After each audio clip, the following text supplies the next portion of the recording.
नकली के राज हो गई असली ना पाता आ दूध दही मारल फिरता दारू पर बधाका सर्वे दूसरा किस्म के बा एक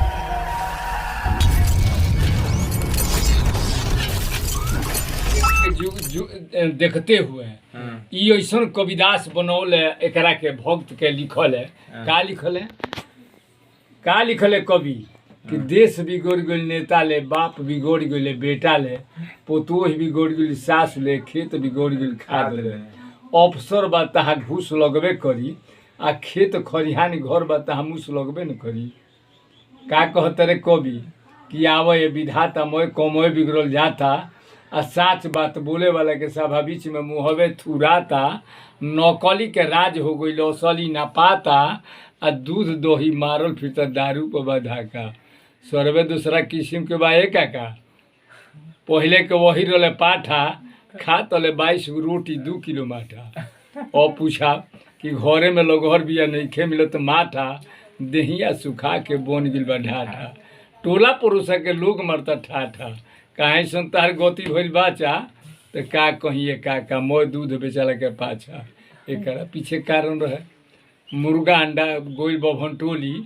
जनेव गोइल चमटोली आ लक्ष्मी गोइली वही टोली एकरा पीछे कारण हो गई ओहिर के भैंस या कोयरी के गाय आ कोनो कारण रहे तो मेला जाए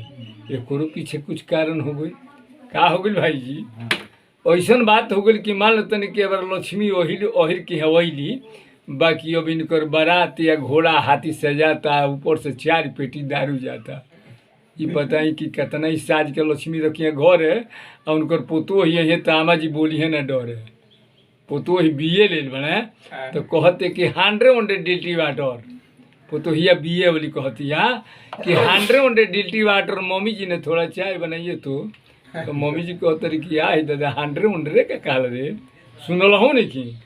तो कहते कि पहले सुनी समझाव तनी हम पढ़ल हई 100 मने कल के हानि लोंडरे मने बूढ़ा वाटर मने पानी तनी जल्दी लेके मम्मी जी तनी बेड पर दी तो तब कहते कि 6 बजे चाय दे दी 9 बजे नाश्ता अब 12 बजे भोजन दे दो आमा जी है परी सास्ता थोड़े से बना न दो खास्ता किए हमारा वो हमारे करो तो हम नाश्ता ये हमारे बाबू तो नॉन मैट्रिक के नीचे आ जी तू कहती है कि मेले छाटी की चाउर ले वो मिले पिसही आटा